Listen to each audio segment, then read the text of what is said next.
الحمد لله رب العالمين والصلاة والسلام على سيد الأنبياء والمرسلين وعلى آله وأصحابه أجمعين أما بعد.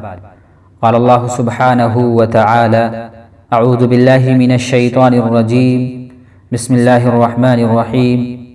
يا أيها الذين آمنوا قوا أنفسكم وأهليكم نارا وقودها الناس والحجارة عليها ملائكة غلاظ شداد لا يعصون الله ما أمرهم ويفعلون ما يؤمرون. قال النبي صلى الله عليه وسلم: كلكم راع وكلكم مسؤول عن رعيته. صدق الله العظيم وصدق رسوله النبي الكريم ونحن على ذلك لمن الشاهدين والشاكرين والحمد لله رب العالمين.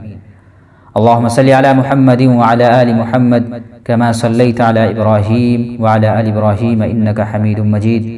اللهم بارك على محمد وعلى آل محمد كما باركت على إبراهيم وعلى آل إبراهيم إنك حميد مجيد. محترم بزرگوں اور دوستو، اللہ رب العزت کا احسان ہے، کرم ہے، فضل ہے کہ اس نے ہمیں اور آپ کو اپنے پاک گھر میں آنے کی توفیق عطا فرمائی. دعا کریں کہ اللہ رب العزت ہمیں ان باتوں پر عمل کرنے کی توفیق عطا فرمائے جو باتیں کہی جائیں.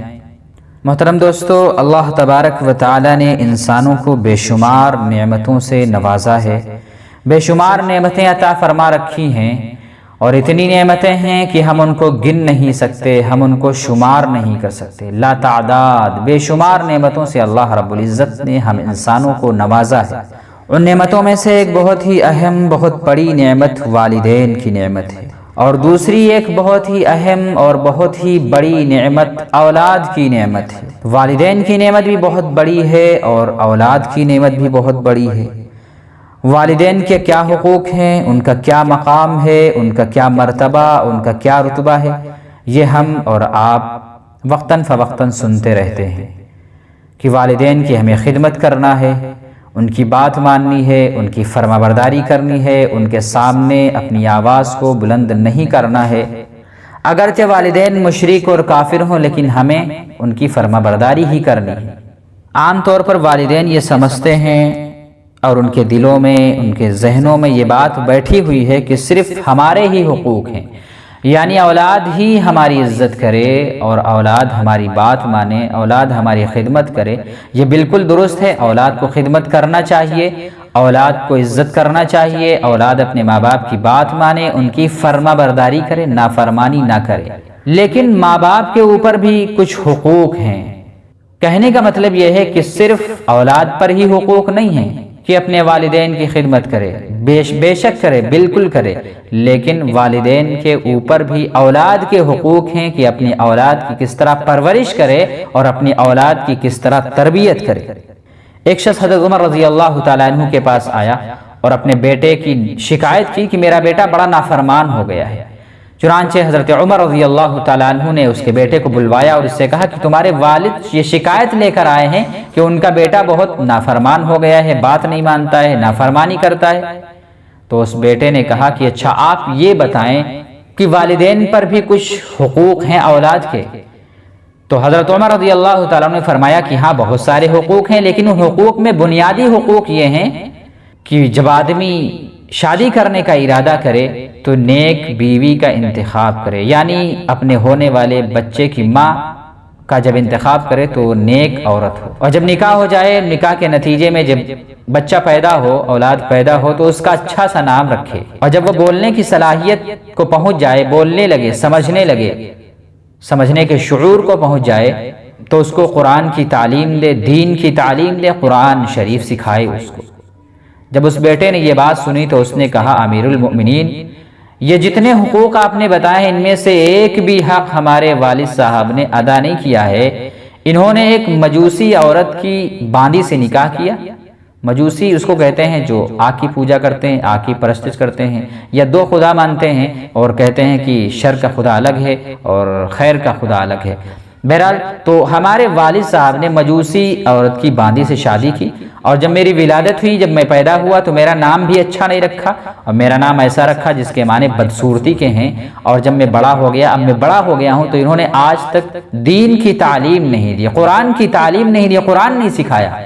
تو عمر رضی اللہ تعالیٰ عنہ نے جب یہ بات سنی تو والد کی طرف متوجہ ہوئے، اس کو خطاب کرتے ہوئے ارشاد فرمایا کہ تم جس لڑکے کی اپنے نافرمان بیٹے کی شکایت لے کر آئے ہو، تم نے تو اس کو نافرمان بننے سے پہلے ہی نافرمان بنا دیا، یعنی نافرمانی کرنے کی وجہ، نافرمان بننے کا جو سبب ہے وہ تم خود ہو۔ تو بسا اوقات ایسا ہوتا ہے کہ والدین خود سبب ہوتے ہیں نافرمان بننے کے، والدین خود وجہ ہوتے ہیں نافرمانی کرنے کے۔ آج اگر ہم معاشرے کے اندر نظر دوڑائیں، اپنے معاشرے کو دیکھیں تو ہر ماں باپ پریشان نظر آتا ہے، اور ہر شخص یہی شکایت کرتا پھرتا ہے کہ ہماری اولاد ہماری بات نہیں مانتی، ہماری اولاد بگڑ گئی ہے، ہماری اولاد برے لوگوں کی صحبت اختیار کرتی ہے، ہم منع کرتے ہیں لیکن مانتی نہیں، وہ ہماری نافرمان ہو گئی ہے، ہماری بات نہیں مانتی۔ ہر ماں باپ یہی ایک دوسرے سے شکایت کرتے ہوئے پھرتے ہیں کہ ہماری اولاد بگڑ گئی، ہماری اولاد بات نہیں مانتی۔ اگر اولاد ایسا کر رہی ہے تو بالکل غلط کر رہی ہے، اپنے ماں باپ کی خدمت کرنی چاہیے، اپنے ماں باپ کی عزت کرنی چاہیے، ان کی فرما برداری کرنی چاہیے، نافرمانی نہیں کرنی چاہیے۔ لیکن یہاں پر والدین کو بھی غور کرنا چاہیے، سوچنا چاہیے، اپنا محاسبہ کرنا چاہیے کہ اس کے اندر کہیں ہماری کمی تو نہیں ہے، ہماری کوتاہی تو نہیں ہے۔ اگر غور کیا جائے تو پتہ چلے گا کہ والدین کی بھی بہت بڑی کوتاہی ہے، والدین کی بھی بہت بڑی کمی ہے کہ جب بچہ چھوٹا ہوتا ہے تو اس کی صحیح سے پرورش نہیں کرتے، اس کی صحیح سے تربیت نہیں کرتے، تو بچے کے اندر جو اثرات پیدا ہوتے ہیں، وہ جو اثرات پیدا ہونے چاہیے وہ اثرات پیدا نہیں ہوتے۔ جب بچہ چھوٹا ہوتا ہے یا بچی چھوٹی ہوتی ہے، ماحول تو یہ بن چکا ہے ہمارے گھروں کا اور ہمارے سماج کے اندر کہ بچہ چھوٹا ہو یا بچی چھوٹی ہو تو مائیں یہ کہتے ہوئے نہیں تھکتی ہیں کہ دیکھو ابھی 4 سال کا بیٹا ہے، ابھی 4 یا 5 سال کی بچی ہے اور کتنا اچھا ڈانس کر لیتی ہے، کتنا اچھا گانا گا لیتی ہے، یہ مائیں کہتی ہیں گھروں کے اندر۔ اور چھوٹے بچوں کی ذہانت اور چھوٹے بچوں کی قابلیت تو اس بات میں سمجھی جانے لگی کہ دیکھو میرا بچہ کتنا چھوٹا ہے، لیپ ٹاپ چلا لیتا ہے، کمپیوٹر چلا لیتا ہے، موبائل چلا لیتا ہے، ٹیب چلا لیتا ہے۔ جب مہمان گھروں کے اندر آتے ہیں یا دوسرے لوگوں سے بتاتے ہوئے پھرتے ہیں فخریہ انداز میں، فخر کے طور پر کہ دیکھو میرا بیٹا یا میری بیٹی ابھی اسکول نہیں جاتی ہے لیکن لیپ ٹاپ چلا لیتی ہے، یوٹیوب پر یہ سرچ کر لیتی ہے، نکال لیتی ہے، گیم ڈاؤن لوڈ کر لیتی ہے اور گیم کھیل لیتی ہے۔ یہ ہمارا سماج بن چکا ہے، یہ ہمارا ماحول بن چکا ہے گھروں کا کہ بچوں کا جو بچپنا تھا وہ بچپنا ہی ختم ہو گیا۔ تو ان چیزوں کو کامیابی سمجھا جا رہا ہے، اور یہی بچے جب بڑے ہو جاتے ہیں اور والدین کے سر پہ سوار ہوتے ہیں تو والدین بڑا پریشان ہوتے ہیں، کبھی تو وہ زبان سے بد دعائیں نکالتے ہیں، اور جانتے ہیں کہ ماں کی، والدین کی دعا اور بد دعا کا اثر بہت جلدی ہوتا ہے۔ تو کبھی تو وہ اپنے آپ کو کوستے ہیں کہ کاش کی شادی ہی نہ ہوئی ہوتی، کاش کی ہم پیدا ہی نہیں ہوئے ہوتے، اور کبھی وہ اولاد کو کوستے ہیں۔ تو ماں باپ کی یہ ذمہ داری ہے کہ اپنی اولاد کی تربیت کرے، اچھی پرورش کرے۔ تو کہنے کا مقصد یہ ہے کہ جس طریقے سے اولاد پر ماں باپ کے حقوق ہیں، اسی طریقے سے ماں باپ پر بھی اولاد کے حقوق ہیں۔ ہر ماں باپ کو یہ سوچنا چاہیے کہ ہم نے اپنی اولاد کے حقوق ادا کیے کہ نہیں کیے، ہم پہ جو ذمہ داری عائد ہوتی ہے وہ ذمہ داری ہم نے نبھائی کہ نہیں نبھائی۔ ہر والدین کو سوچنے کی ضرورت ہے، غور کرنے کی ضرورت ہے اور محاسبہ کرنے کی ضرورت ہے۔ جبکہ قرآن مجید میں اللہ رب العزت فرماتا ہے یا ایھا الذین آمنوا قوا انفسکم واہلیکم نارا، کہ اے ایمان والو اپنے آپ کو اور اپنے گھر والوں کو جہنم کی آگ سے بچاؤ۔ کون سی آگ؟ کیسی آگ؟ جس کا ایندھن انسان اور پتھر ہوں گے، وقودھا الناس والحجارہ، جس میں انسان اور پتھر جلیں گے۔ تو کامیابی کا مدار اللہ تبارک و تعالی نے کیا بتایا؟ وَأَهْلِيكُمْ نَارًا، اپنے گھر والوں کو بھی جہنم کی آگ سے بچانا ہے، خود کی بھی فکر کرنا ہے، گھر والوں کو بھی فکر کرنا ہے۔ کوئی شخص اپنی ذات کے اعتبار سے بہت بڑا متقی ہو، اپنی ذات کے اعتبار سے بہت بڑا پرہیزگار ہو، اپنی ذات کے اعتبار سے بہت بڑا دیندار ہو، نمازی ہو، حاجی ہو، بہت بڑا مولانا یا مفتی ہو، لیکن اگر اس نے اپنی اولاد کی فکر نہ کی تو وہ کامیاب نہیں ہے۔ یہ قرآن کہتا ہے کامیاب وہی ہے جس نے اپنے آپ کو بھی جہنم کی آگ سے بچایا اور اپنی اولاد کو بھی جہنم کی آگ سے بچانے کی کوشش کی، اپنی بھی فکر کی اور اپنی اولاد کی بھی فکر کی۔ قرآن کہتا ہے کہ یہ کامیاب ہیں، یہ لوگ ہیں ایمان والے۔ اے ایمان والو، اپنے آپ کو جہنم کی آگ سے بچاؤ اور اپنے گھر والوں کو بھی جہنم کی آگ سے بچاؤ۔ تو جس طرح ماں باپ کے حقوق اولاد پر ہیں، اسی طرح اولاد کے حقوق بھی ماں باپ کے اوپر ہیں۔ تو سب سے پہلا حق کیا ہے؟ سب سے پہلا حق یہی ہے کہ جب آدمی نکاح کا ارادہ کرے تو نیک بیوی کا انتخاب کرے، پھر جب نکاح کے نتیجے میں بچہ پیدا ہو جائے تو اس کا اچھا سا نام رکھے۔ لوگ کہتے ہیں کہ نام میں کیا رکھا ہے؟ نام میں بہت کچھ رکھا ہے۔ نام کے اثرات بچے کی ذات پر پڑتے ہیں، بچے کی زندگی کے اوپر پڑتے ہیں۔ صحابہ کرام رضی اللہ عنہم اجمعین جب ایمان لاتے تھے تو نبی اکرم صلی اللہ علیہ وسلم یہ دیکھتے کہ کس کا نام کیسا ہے۔ اگر کسی کا نام ایسا ہوتا جس کے معنی اچھے نہ ہوتے تو نبی اکرم صلی اللہ علیہ وسلم ان کے ناموں کو بدل دیا کرتے تھے۔ اب تو معاملہ یہ ہو گیا ہے، انٹرنیٹ کا زمانہ ہے۔ پہلے لوگ تو علماء سے معلوم کرتے تھے مسائل، علماء سے ناموں کے معنی پوچھتے تھے، لیکن اب تو انٹرنیٹ کا زمانہ ہے۔ انٹرنیٹ پہ سرچ کیا، نام آ گئے، لیکن بسا اوقات ہوتا کیا ہے کہ انٹرنیٹ پر بھی ناموں کے معنی غلط لکھے ہوئے ہوتے ہیں۔ بہت ایسا ہوتا ہے، وہی نام رکھ لیے اور بسا اوقات ایسا ہوتا ہے کہ پتہ ہی نہیں چلتا کہ یہ عورت کا نام ہے یا آدمی کا نام ہے، بچے کا نام ہے کہ بچی کا نام ہے۔ اور یہ تو فیشن بن چکا ہے کہ کوئی ایسا نام بتا دیجئے جو کسی نے رکھا نہ ہو، ہماری پوری رشتہ داری میں وہ نام نہ ہو، ایسا نام ہونا چاہیے۔ جبکہ اللہ کے رسول صلی اللہ علیہ وسلم نے فرمایا کہ سب سے اچھے بہترین نام عبداللہ عبدالرحمن ہے۔ کہنے کا مطلب یہ ہے کہ اچھے نام کا انتخاب کیا جائے، اچھے نام رکھیں جس کے معنی اچھے ہوں۔ تو ایک حق تو یہ ہے کہ بچے کا نام اچھا رکھا جائے، اس کے پیٹ میں حرام لقمہ نہ جائے۔ ویسے تو پوری زندگی حرام سے بچا جائے، مگر اولاد کو خصوصی طور سے حرام سے بچایا جائے، کیونکہ حرام کے اثرات بھی زندگی کے اوپر پڑتے ہیں۔ جس طریقے سے حلال کے اثرات پڑتے ہیں اسی طریقے سے حرام کے بھی اثرات پڑتے ہیں۔ اگر آپ حرام کھائیں گے، حرام کھلائیں گے تو زندگی اور ہوگی، اور اگر حلال کمائیں گے، حلال کھائیں گے، کھلائیں گے تو یہ زندگی اور ہی ہوگی۔ تو نسلوں پہ اس کا اثر پڑتا ہے، خود پہ تو اثر پڑتا ہی ہے، نسلوں میں جا کر اس کا اثر پڑتا ہے۔ اس سے ایسے لوگ پیدا ہوتے ہیں جو دین کے سچے خادم ہوتے ہیں، دین کے سچے دائی ہوتے ہیں۔ حضرت عمر رضی اللہ تعالیٰ عنہ کا تو واقعہ آپ حضرات نے سنا ہی ہوگا کہ عمر رضی اللہ تعالیٰ عنہ رات کو گشت کیا کرتے تھے، جائزہ لیتے تھے لوگوں کا کہ دیکھیں کیا حالات چل رہے ہیں۔ انہی کے ہم نام حضرت عمر بن عبدالعزیز رحمۃ اللہ علیہ ہیں۔ خلافت کا دور تو ان کا بہت کم ہے، لیکن جو انہوں نے خلافت کی اور ایسا عدل و انصاف قائم کیا، ایسا عدل و انصاف قائم کیا کہ لوگ انہیں عمر ثانی کے لقب سے یاد کرنے لگے، سیکنڈ عمر کے لقب سے جانتے ہیں۔ عمر بن عبدالعزیز رحمۃ اللہ علیہ یہ کون ہیں؟ کس خاندان سے ہیں؟ کس نسل سے ہیں؟ حضرت عمر رضی اللہ تعالیٰ عنہ گشت کرتے تھے، رات میں جائزہ لیتے تھے کیا حالات ہیں لوگوں کے۔ چنانچہ ایک مرتبہ گشت کر رہے تھے، جائزہ لے رہے تھے، ایک گھر کے قریب پہنچے، وہاں ماں اور ایک نوجوان بیٹی کی بات چل رہی ہے۔ ماں یہ کہہ رہی ہے کہ بیٹی دودھ میں پانی ملا دو تاکہ پیسے زیادہ آ جائیں، دودھ زیادہ ہو جائے۔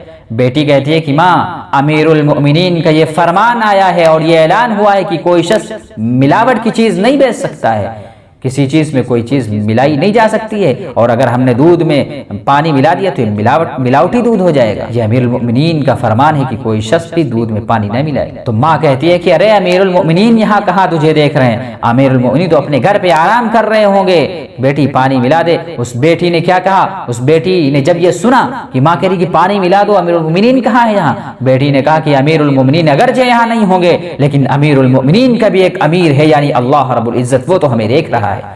حضرت عمر رضی اللہ تعالیٰ عنہ کی یہ بات اتنی پسند آئی کہ دیکھو بیٹی کے اندر کتنی دین کا کتنا جذبہ ہے اور حلال کی کتنی فکر ہے۔ عمر رضی اللہ تعالیٰ عنہ نے اپنے بیٹے کا رشتہ وہاں بھیجا، رشتہ قبول ہو گیا، وہ رشتہ ہو گیا، نکاح ہو گیا، اس سے ایک لڑکی پیدا ہوئی۔ اس لڑکی کی نسل سے حضرت عمر بن عبدالعزیز رحمۃ اللہ علیہ پیدا ہوئے۔ یہ عمر بن عبدالعزیز تو جب حلال کمائی ہوگی اور حلال کھلایا جائے گا اپنی اولاد کو اور حلال کھایا جائے گا تو اپنی ذات پہ تو اثر پڑے گا ہی، آنے والی نسلوں پر بھی اس کا اثر پڑے گا۔ تو اپنی اولاد کو حلال کھلائیے، خود بھی حلال کھائیے اور حلال کمائیے۔ تو اپنی اولاد کی اچھے سے پرورش کیجئے۔ ہر ماں باپ یہ سوچے اور غور کرے کہ ہم اپنی اولاد کی کس طرح پرورش کر رہے ہیں، کیا حقوق ہمارے اوپر ہیں، کیا ذمہ داری ہمارے اوپر ہے کہ ہمارے لڑکے یا ہمارے بیٹے کہاں جا رہے ہیں، کس کے ساتھ بیٹھ رہے ہیں۔ صحبت کا بہت بڑا اثر پڑتا ہے۔ اگر صحبت صحیح ہوگی، درست ہوگی، نیک لوگوں کی ہوگی تو نیک والے اثر پڑیں گے، اور اگر صحبت بری ہوگی تو ویسے ہی اثر پڑیں گے، لڑکے خراب ہو جائیں گے، اولاد خراب ہو جائے گی۔ اس لیے ہمیں سوچنا چاہیے اور ہمیں دیکھنا چاہیے کہ ہماری اولاد کس کے ساتھ اٹھ بیٹھ رہی ہے، کس کے ساتھ جا رہی ہے، کس کے ساتھ کھیل رہی ہے۔ صحبت کا اثر بہت پڑتا ہے۔ مولانا رومی رحمۃ اللہ علیہ نے ایک چھوٹا سا واقعہ لکھا ہے صحبت کے تعلق سے کہ صحبت کا کیسا اثر پڑتا ہے۔ وہ فرماتے ہیں کہ ایک شخص جنگل گیا، وہاں دیکھا کہ ایک شیر کا بچہ تھا، اس کو پکڑ لیا اور پکڑ کر گھر لے آیا۔ اس کے ہاں بکریاں تھیں، بکریوں کے ریوڑ میں اس کو چھوڑ دیا۔ اب بکریاں تو جانتے ہیں کتنا سیدھا جانور ہے، سیدھا سادہ جانور ہوتا ہے، بکریوں میں چھوڑ دیا۔ وہ بھی بکریوں کی طرح اپنی زندگی گزارنے لگا، وہ بھی اپنے آپ کو بکری ہی سمجھنے لگا۔ اس کے اندر وہ صلاحیت، وہ نہیں سمجھتا تھا کہ ہمارے اندر کی بھی شیر والی صلاحیت ہے، حملہ کرنے کی صلاحیت ہے، چنانچہ وہ بھی اپنے آپ کو بکری ہی سمجھنے لگا۔ یہ صحبت کا اثر ہوتا ہے۔ چنانچہ ایک دن جب بکریوں کا ریوڑ جا رہا تھا تو ایسے راستے سے گزرا جہاں پر دریا تھا، وہ شیر بھی بڑا ہو چکا تھا، شیر کے بچہ، تو وہ شیر بھی ساتھ میں گزرا، تو بکریوں نے دریا میں پانی پینا شروع کیا۔ اس شیر کو بھی پیاس لگی، وہ بھی جب دریا کے کنارے گیا، جب چہرہ اپنا دریا کے اندر پانی میں دیکھا کہ چہرہ تو الگ ہے، ان بکریوں کا چہرہ اور ہے، ہمارا چہرہ اور ہے، چنانچہ وہ سمجھ گیا اور اس نے فوراً بکریوں پر حملہ کر دیا، کوہرام مچا دیا۔ کہنے کا مطلب یہ ہے کہ صحبت کا اثر پڑتا ہے۔ برے لوگوں کی صحبت میں اگر اولاد رہے گی تو بری بن جائے گی، نیک لوگوں کے ساتھ میں اولاد رہے گی تو نیک بن جائے گی۔ تو ہر ماں باپ کی ذمہ داری ہے، ہر ماں باپ کے اوپر یہ حقوق ہیں کہ اپنی اولاد کی اچھے سے پرورش کرے۔ کیا حقوق ہوتے ہیں، ہر ماں باپ کو سوچنا چاہیے کہ کیا حقوق ہیں اور کس طرح ہمیں اپنی اولاد کو پالنا ہے، کس طرح اس کی تربیت کرنی ہے، کس طرح اس کو کھلانا اور پلانا ہے۔ تو جب بچہ شعور کو پہنچ جائے، بولنے کی صلاحیت اس کے اندر پیدا ہو جائے، توتلی زبان وہ چلانے لگے، تو اس کو سب سے پہلے اللہ کا نام سکھایا جائے، اللہ یہ نام سکھایا جائے۔ صحابہ رضی اللہ عنہ کہتے ہیں کہ جب ہمارے بچے بولنے کے لائق ہو جاتے تو ان کو ہم لا الہ الا اللہ محمد الرسول اللہ سکھاتے تھے۔ تو صحابہ کی زندگیاں بھی ہمارے لیے نمونہ اور آئیڈیل ہیں۔ نبی کرم صلی اللہ علیہ وسلم نے کیا بتایا ہے، کیا فرمایا ہے، اور صحابہ کرام نے کیسے بچوں کی تربیت کی ہے، یہ ہمیں دیکھنا ہے اور ہمیں غور کرنا ہے، اپنا محاسبہ کرنا ہے۔ آج ہمارے گھروں کا ماحول تو یہاں تک پہنچ گیا ہے کہ ہماری مائیں فلموں کی اسٹوریاں بچوں کو سناتی ہیں، فلموں کی کہانیاں سناتی ہیں، جبکہ ہونا یہ چاہیے تھا کہ انبیاء کے واقعات سنائے جائیں، صحابہ کے واقعات سنائے جائیں، دین کے واقعات سنائے جائیں، ان کو دین کی تعلیم دی جائے، لیکن فلموں کی کہانیاں، اسٹوریاں سنائی جا رہی ہیں، تو ویسے ہی اثر بچوں کے اوپر پڑیں گے۔ پھر بڑے ہو کر یہی بچے جب ماں باپ کے اوپر سوار ہوتے ہیں تو یہی ماں باپ پھر شکایت کرتے پھرتے ہیں کہ ہماری اولاد بگڑ گئی ہے، ہماری اولاد ہمارا کہنا نہیں مان رہی ہے، ہماری اولاد ہمارے ہاتھ سے نکل گئی ہے۔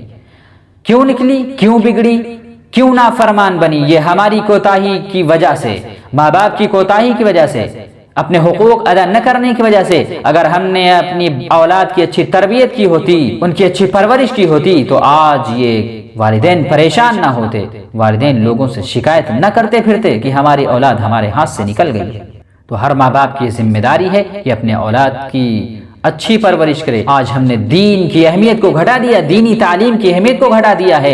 انگریزی تو بہت پڑھ لی لیکن دین کی تعلیم نہیں دی، اس سے بچے دین سے دور ہو گئے، اپنے ماں باپ کے حقوق کو پہچاننے سے دور ہو گئے۔ اپنے ماں باپ کے کیا ماں باپ کا ادب کرنا چاہیے، یہ ان کے اندر جذبہ ہی نہیں ہے۔ کسی نے کیا خوب سچ کہا ہے اور لکھا ہے کہ انگریزی تو اتنی بڑھا دی کہ وہ انگریز کو بھی انگریزی پڑھا سکے، لیکن دین کی تعلیم اتنی بھی نہیں دی کہ وہ اپنے ماں باپ کا جنازہ پڑھا سکے۔ جبکہ حق یہ ہے کہ جب والدین کا انتقال ہو جائے تو اس کی اولاد نماز جنازہ پڑھائے، لیکن ہم نے دین کی تعلیم کو اہمیت ہی نہیں دی۔